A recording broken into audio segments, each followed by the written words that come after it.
One final exercise that I'd like to demonstrate about the legs here, it's called a side lunge, or at least that's what I call them. Great exercise, can be a little bit aggressive on the knees if you don't do them properly. A big thing to remember as well is that this exercise takes great mobility. I myself even don't have the best mobility to do this exercise, but I'll demonstrate nonetheless. Simply, you can do it in the walking version, or you can do it in a kind of like the split squat. You can just stay into one place and perform them. Essentially what it is, you want to take a nice wide stance. So about a comfortable wide stance as that you can take. Toes pointed slightly outwards.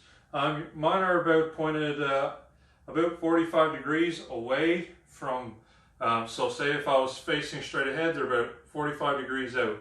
Not everybody needs to do this, it depends on your hip angle, but this is good for me. Now the key here is how you displace your weight over your leg. I'll demonstrate what it looks like first and then I'll explain. So what it is I'm going to be pushing back over the leg and up, and back over the leg and up. So yeah, it's not much really happening. That's what it looks like at least.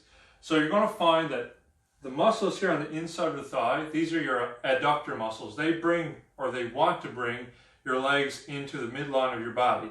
Essentially, they do this action.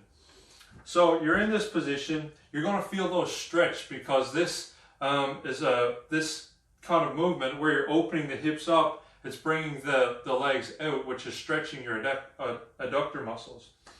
So here I am. This is the explanation now.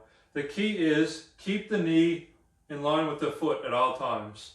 You want that to always happen. Again, don't drive the knee past the toes like all the other split squat and lunge exercises. Don't want to do that. Keep the knee behind the toes. Instead, what you're going to do, as always, you're going to push the butt back, hinge at the hips a little bit, push the butt back. You're going to really sit back as hard as you can, trying to keep the weight over the midline of this foot. Think of 3 pressure points on the foot, the 2 balls of the feet and on the heel.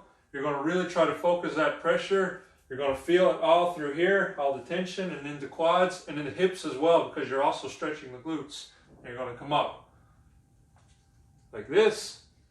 If you were to do it in a walking version, this is how it would look like.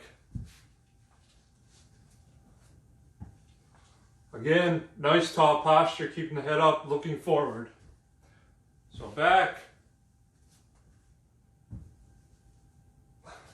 And a lot of times beginners will find this exercise extremely hard because their adductors are weak, their hips are weak, quads are weak. This takes some serious strength and coordination sometimes.